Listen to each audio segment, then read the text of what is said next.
L'échange que vous allez entendre est un entretien épistémique. Il s'agit d'une conversation asymétrique dans laquelle on s'intéresse à notre interlocuteur en lui posant des questions. Au travers de celle-ci, nous cherchons à comprendre les raisons qui motivent son avis. L'objectif principal de cette forme de conversation est de passer un moment agréable et mutuellement enrichissant. Salut, merci de m'avoir fait monter. Je voulais réagir un petit peu sur cette thématique. Alors, juste avant, est-ce que tu as compris le concept du live? Là, tu vas discuter pendant 15 minutes avec Clairette. Et puis, à la fin de la discussion, que ce soit ProGeeks, Suricat ou moi-même, on aura peut-être des questions complémentaires qu'on appelle des questions à emporter, qui n'apportent pas de réponse immédiate, que tu gardes pour toi. T'as le droit d'y repenser plus tard, ou t'as le droit de t'en foutre complètement tout autant. Est-ce que c'est OK pour toi? Ça marche, c'est OK pour moi. Eh ben, bonne discussion à tous les deux, on se retrouve dans 15 minutes. D'accord. Alors, on commence par quoi? Alors, salut Valdoum. C'est comme ça qu'on prononce ton nom? Ouais, Valdoum. Ouais, comme un instrument de percussion. Ok. Ah, je connaissais pas. Ok, très bien. Écoute, je te laisse t'exprimer. Qu'est-ce que tu penses du sujet qu'on a choisi pour cet après-midi? Qu'est-ce que ça t'évoque? Alors, moi, ça m'évoque un petit peu dans mon passé. Je suis à moitié bilingue. Woke, pour moi, ça veut dire l'éveil. Donc, comme on est dans une société où on est en pleine expansion d'éveil, on va dire, le wokisme est à l'origine de ce que j'ai su à l'époque quand c'est arrivé dans les années 2010, à peu près par là. C'était un mouvement antiracial, c'est-à-dire lutte des classes sociales, lutte contre le racisme. Donc c'était parti à l'époque d'une bonne intention. Ça, faut savoir que ça vient des États-Unis. C'était parti d'une bonne intention. Donc je vais pas épiloguer là-dessus. Et ensuite, associé à ce mot, il y a eu beaucoup de rattachements, différents mouvements féministes ou LGBT. Donc c'est devenu, un peu un mouvement passoire, c'est-à-dire tout est inclus dedans et ça veut tout dire et rien dire. Donc je pense que déjà le wokisme a perdu essentiellement sa définition en elle-même. Là, à l'heure actuelle, en 2025, c'est devenu du grand n'importe quoi, c'est une grande confusion. Ok, donc si je résume ta pensée, comme en plus tu es bilingue, pour toi woke, dans la langue anglaise ça veut dire éveil, c'est un mouvement qui est né dans les années 2010, qui à la base était anti-racial, donc avec une bonne intention au départ. Puis, au fur et à mesure des années, il y a de plus en plus de mouvements qui se sont ajoutés au wokisme, les mouvements féministes, LGBT, etc., avec beaucoup de diversité. Ce qui fait qu'aujourd'hui, on ne sait plus trop ce qu'il y a dedans, ce que ça veut dire. C'est devenu un melting pot avec plein de choses. Donc, ça a perdu un petit peu de son sens initial. Et du coup, là, est-ce que ça c'est OK, c'est bien ça que tu m'as exprimé? Tout à fait, oui. D'une manière historique. Et donc, ma question... ça serait de savoir pour toi la définition que tu donnerais du wokisme, qu'est-ce que c'est? Comme je l'ai dit, c'est une pensée philosophique antiraciale, lutte sociale. Maintenant, si j'ai une définition à faire en 2025 sur ce mouvement-là, c'est du tout et du n'importe quoi. Je rejoindrai un petit peu ce qu'a énuméré MC Clark précédemment. Ok, donc aujourd'hui, en 2025, le wokisme, c'est devenu tout et n'importe quoi. C'est bien ça que tu m'exprimes. Tout à fait. Alors, par exemple, qu'est-ce qu'on met dedans qui, pour toi, évoquerait que ça, c'est n'importe quoi? Écoute, étant donné que je voyage pas mal, et là, en ce moment, je suis dans un pays étranger, donc je vais simplement faire un calque de ce qui se passe dans le pays où je suis actuellement. Dans le wokisme, maintenant, on inclut vachement les mouvements LGBT, c'est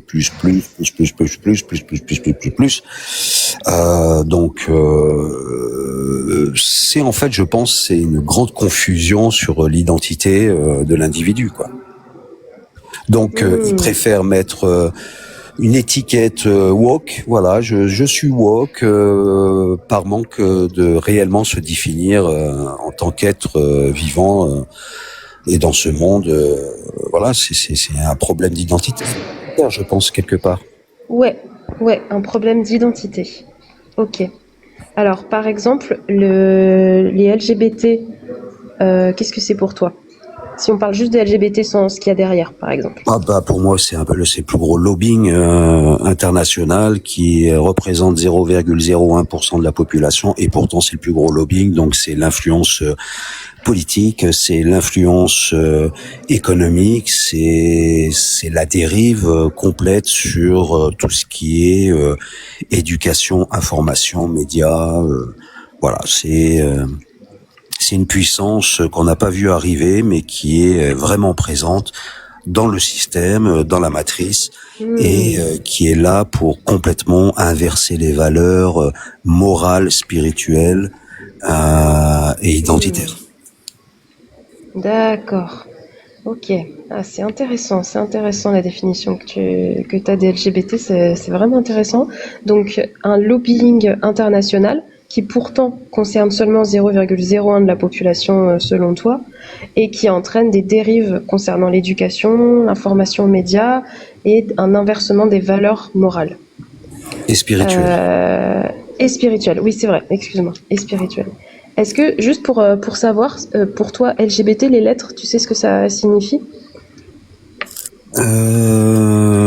Je savais, mais c'est m'est sorti de l'esprit parce que ça a aucune importance pour moi de garder ce genre d'informations, pour être honnête. D'accord. Alors, il y a une question qui m'est vient là quand je t'écoute. Tu me dis que les LGBT c'est un lobbying international. Comment tu le sais? Ah bah avec la recherche un peu poussée, si on cherche, on trouve. D'accord. Alors, t'as cherché et t'as trouvé qu'il s'agissait d'un lobbying, c'est ça? Oui, puis c'est une suite de conséquences qui datent pas d'aujourd'hui, qui datent pas du 21e siècle ou du 20e siècle.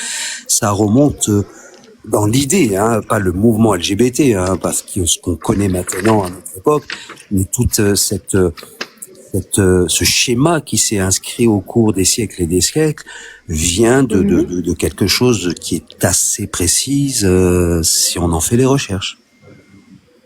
Alors, comment est-ce que tu mènes tes recherches? Ça m'intéresse beaucoup de savoir quelles sont les recherches qui ont fait que tu en es arrivé à cette conclusion qu'on était face à un lobby qui inversait nos valeurs morales et spirituelles. Comment tu as mené ces recherches? Alors, comment j'ai mené ces recherches? Je peux dire que tout a démarré à partir d'un simple fait dans les années 2000 qui a rien à voir avec le sujet, mais qui m'a permis de trouver des noms, de trouver des personnalités qui sont pas en avant des médias, et ça m'a permis de remonter un petit peu dans l'histoire comment s'est construit toute cette confusion, toute cette inversion de valeurs qui, je répète, ne date pas de ce siècle-là, hein, faut remonter très très loin. Ouais. Et donc c'est eh bien en écoutant de l'information internationale, en écoutant certains reportages, d'écouter certaines thématiques qui est reliée bien sûr aussi à la science. Et donc de fil en aiguille, eh bien j'ai constitué un puzzle devant mes yeux et j'avais des éléments manquants. Et ces éléments manquants, à force de recherche, m'a permis de rassembler ce puzzle pour constituer une image assez claire de la situation, on va dire morale et spirituelle de ce monde actuel. Ok.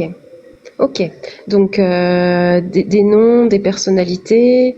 Des mouvements. Des reportages, des mouvements aussi, ok, des infos. Voilà. Et tu m'as parlé du fait aussi que c'était relié à la science. Oui, parce que tout est lié quelque part, hein, parce que pour pouvoir mettre en place une certaine éducation mondiale, eh bien, la science a contribué à... Alors ça va choquer peut-être beaucoup d'entre vous, mais la science a contribué à installer le grand mensonge. Voilà. Ah, tu penses que la science nous ment? C'est ça que tu me dis? Je pense que, alors, il faut pas que je sois dans la confusion par rapport à ceux qui nous écoutent. Ouais. Pour moi, il y a deux types de science. Il y a ce que l'on peut le constater, et ça reste une science qui est évidente pour tout le monde, hein, qui a un minimum de conscience et d'observation. Et puis il y a la science qui est basée uniquement sur du théorème, sur quelque chose de factuel, qui n'est pas factuel. Donc cette science-là, on peut facilement y croire sans faire vraiment nos propres recherches, c'est-à-dire que la plupart du temps, on fait confiance à des tiers et non pas sur ce que l'on peut constater. Donc comment vérifier des tiers? Personne ne le fait, que ça soit sur le plan universitaire ou sous d'autres plans. Voilà, on se contente de lecture de tiers et puis on gobe et puis voilà, et puis c'est comme ça que certaines choses évoluent, pour moi, qui va pas dans le bon sens. Ah, et je comprends ce que tu veux dire, c'est vraiment intéressant. Il y aurait la science descriptive qu'on voit, on voit telle chose, on constate, on décrit, donc ça on peut pas trop le nier, voilà, on voit, on constate. Et puis ensuite il y aurait la science où on est plus sur des théories, on n'a pas de faits. Et là, comme on n'est pas des spécialistes, on fait confiance, on fait une délégation de confiance à des tiers qui sont censés savoir de quoi ils parlent. Mais ce que tu es en train de me dire, c'est qu'en réalité, il peut y avoir dans ce type de science-là du mensonge et on s'en rend pas compte, on est trompé. Oui, c'est ce qu'on appelle dans les sciences l'engineering social, l'engineering du comportement, l'engineering de manipulation, et ça on le sait très bien, on le voit à travers la vie de tous les jours. Il faudrait être vraiment un aveugle pour pas saisir que nous sommes en partie manipulés, parce que nous ne pouvons pas par nous-mêmes faire les choses, certaines choses. Ok, on est en partie manipulé, ouais, ok. Passionnant. Alors, qu'est-ce que je pourrais creuser un petit peu? Tu dirais que pour toi, le fait que qu'est-ce que ça change, le fait qu'il y ait de la mauvaise science, entre guillemets, tu vois, la science où on nous ment? Est-ce que c'est quelque chose qui est important à constater? Tu penses que c'est quelque chose qui compte dans la réflexion que tu as menée? Oh bien sûr, complètement. Bien sûr, c'est de voir la réalité et de pas se confondre à la fiction qui s'est mise en place depuis un certain nombre d'années. Donc, prenant conscience de ça, on arrive à mieux s'adapter, anticiper et voir, et puis pouvoir produire ses propres solutions afin d'avoir une meilleure vie. Et tu vois, par exemple, si je te demandais de te situer sur une échelle entre 0 et 10, à savoir que... attends, excuse-moi, je relis un peu ce que j'ai noté. Ouais, c'est ça. Si je repars sur le mouvement LGBT, c'est un lobbying international qui inverse nos valeurs morales et spirituelles. À 10, on est sûr que c'est ça, c'est vraiment ça. Et à 0, absolument pas. Les LGBT, c'est pas du tout un lobbying. Et à 5, peut-être, je sais pas trop, je suis entre les deux. Où est-ce que toi, tu t'aurais envie de te situer? Sur cette réflexion-là, sans problème, 10. 10, ouais, ok. Ouais, t'es vraiment sûr de toi. Et écoute, moi j'ai envie de te demander, est-ce qu'il pourrait y avoir un élément, quelque chose qui te ferait descendre sur l'échelle? Tu passerais de 10 à 9,5 par exemple. Est-ce que c'est quelque chose qui est possible? Qu'est-ce que ça pourrait être? Waouh! De descendre de 0,5, juste cela. Ouais. Un tout petit peu. Eh bien que les pères fondateurs de encore vivants, hein, qui sont encore qui sont vivants dans ce siècle-là, passent aux aveux. Les pères fondateurs passent aux aveux. Oh, alors là, je comprends pas ce que ça veut dire. Je veux bien que tu m'expliques. Si tu veux, ces choses, si vous voulez, ces choses-là n'arrivent pas. Tu peux me tutoyer, y a pas de souci. Ouais. Si tu veux, cette confusion, tout ce qui arrive là, n'arrive pas comme ça sur un petit plateau au 21e siècle. Il a été conçu depuis bien longtemps. Pour ceux qui ont un petit peu creusé la question, si je cite par exemple le temple de Salomon, ce genre d'histoire qui nous a été quand même révélé, qu'on peut quand même étudier, eh bien ces gens-là qui entretiennent toujours non pas ce mythe, mais c'est une réalité cachée, très bien cachée, hein, et puis ils ont beaucoup de pouvoir pour le cacher, eh bien se rendraient compte que de ce que j'ai pu constater aussi un peu de moi-même, voilà, dans les faits les plus insignifiants, jusqu'à des choses beaucoup plus complexes qui mènent à des questionnements, il y a des réflexions au niveau géopolitique. Voilà, c'est très très vaste, hein. On est dans un... Ouais. En fait, j'ai l'impression... Excuse-moi, je t'ai coupé. Oui. J'ai l'impression quand je t'écoute que on est sur quelque chose avec des ramifications immenses et en plus ça remonte loin dans le passé.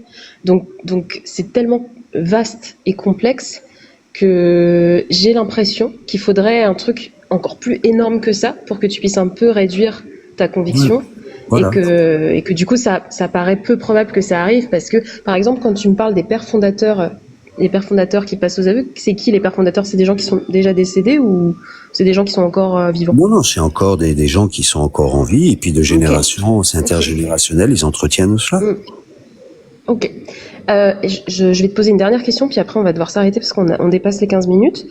Imagine que une des sources que tu as beaucoup consultées, que tu juges fiable et sur laquelle tu t'es appuyé pour développer tout ce savoir, finisse par dire l'inverse et disent en fait depuis le début on s'est trompé, voici pourquoi, maintenant on revoit notre conviction, finalement il s'agit pas du tout d'une inversion morale comme on le pensait, mais c'est plutôt ça, enfin tu vois, un truc où paf, d'un coup ça vient chambouler tout ce que tu pensais et que c'est une source à laquelle t'accordes de l'importance. Comment est-ce que ça te ferait te sentir? Oula, pour moi c'est pas du tout réaliste ce que tu viens de dire. Ah, ok, d'accord. Ça te paraît impossible, quoi. Ok. Non, parce que s'il doit se passer quelque chose, c'est quelque chose qui serait justement woke, éveil. Ça serait vraiment un éveil, mais qui dépasserait toute perception qu'on pourrait avoir à ce jour. Ouais. Donc, est-ce que ça serait la main de quelque chose qu'on appellerait Dieu créateur ou je ne sais quoi, ou est-ce que ça serait quelque chose, une catastrophe qui se mettrait en place dans notre monde et qui ferait réfléchir les gens? Non, je pense que la seule solution viendra non pas de l'extérieur, mais viendra de nous-mêmes. C'est à nous d'envisager cette solution et de se donner les capacités et de le faire. Mais ça, on est peu nombreux. Okay. Donc, on le fait individuellement. Les gens... Et puis après, côté individuel, peut-être que ça peut avoir un impact sur ce qu'on pourrait appeler sur la loi de l'attraction, du fait que l'extérieur pourrait voir cet individu mener une vie différente, et ça pourrait leur permettre de se poser des questions et éventuellement commencer à arpenter ce chemin, parce qu'il est dur, il est ancien et il est dangereux.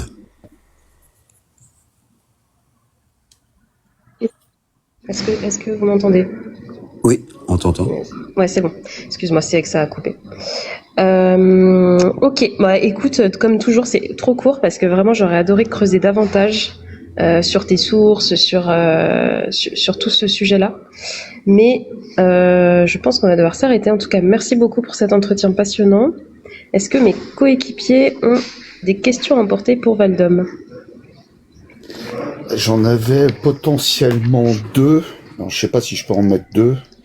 Je vais tester la première. Alors les questions emportées, c'est pas fait pour répondre tout de suite. Hein. C'est pour garder pour toi et pour le chat. Est-ce que Clairette, on t'entend taper? Clairette, on t'entend taper. Ah, ok, attends. Merci Clairette. Est-ce que pour toi, ce sont les valeurs qui forment une société ou c'est plutôt les sociétés qui créent les valeurs? Ça, c'était ma première question. Et ma deuxième question, c'était ton rapport tout à l'heure à la bonne et à la mauvaise science. Je voulais savoir si dans la science, il y a des choses qui viennent contredire tes valeurs ou tes opinions que tu considères comme de la bonne science. Alors, pour répondre personnellement à la première question, les valeurs, on les a dans notre cœur. C'est à emporter, Valdom. C'est Galactique. Excuse-moi. Ouais, y a pas de souci. Ok, bah je l'emporte avec moi. Alors. Et la deuxième question, oui aussi, j'ai des réponses. Oui. Voilà. Et je l'emporte. Progix, c'est à toi. Oui, merci. Déjà bonsoir tout le monde. Salut Clairette, salut Russell. Salut Valdoum. J'ai une question. Tu as dit à un moment donné dans l'entretien que on fait confiance à des tiers et pas à ce que l'on peut constater. Donc sous-entendu que ce qu'on peut constater est plus fiable que ce qu'on délègue à des tiers. Est-ce que c'est correct? Oui. Ok. Pour se connecter à ce live, par exemple, est-ce que tu as utilisé un smartphone où tu as fait confiance à un fabricant qui utilise des méthodes scientifiques ou est-ce que tu utilisais ta propre science pour fabriquer ton smartphone? Mais pour moi, je j'ai pas de confusion entre la science et la technologie, même si la technologie est issue d'une science. D'accord. C'était savoir si tu déléguais. Je peux te donner un autre exemple, par exemple pour voyager. Est-ce que tu fais plus confiance à Airbus ou Boeing ou est-ce que tu penses que ce qu'on peut constater, ce qu'on peut construire nous-mêmes est plus fiable? Voilà, c'était ça ma question. C'est aussi une question emportée pour y réfléchir. J'ai la réponse aussi, et que je garderai pour moi. Merci. Eh ben merci, en tout cas c'était super intéressant. Et plaisir de pouvoir rediscuter avec toi si jamais je crois que Épistémique peut faire la pub de notre Discord si tu as envie de rejoindre pour qu'on puisse continuer à discuter. Moi je trouverais ça vraiment chouette. Pas de souci. Gratitude à vous de m'avoir fait monter, d'avoir partagé voilà ce petit moment très agréable pour un dimanche après-midi. À très bientôt. Bon après-midi. Tonton, j'ai oublié de te demander comment est-ce que tu t'es senti. Ouais, je suis larguée de ouf. Ça fait trop longtemps que je suis pas venue. J'allais te gronder. Juste si tu peux nous faire un petit retour sur comment ça s'est passé pour toi, Valdom. Oh, super à l'aise. En confiance totale. Trop bien. Merci à toi. Et si vous pouvez me faire descendre.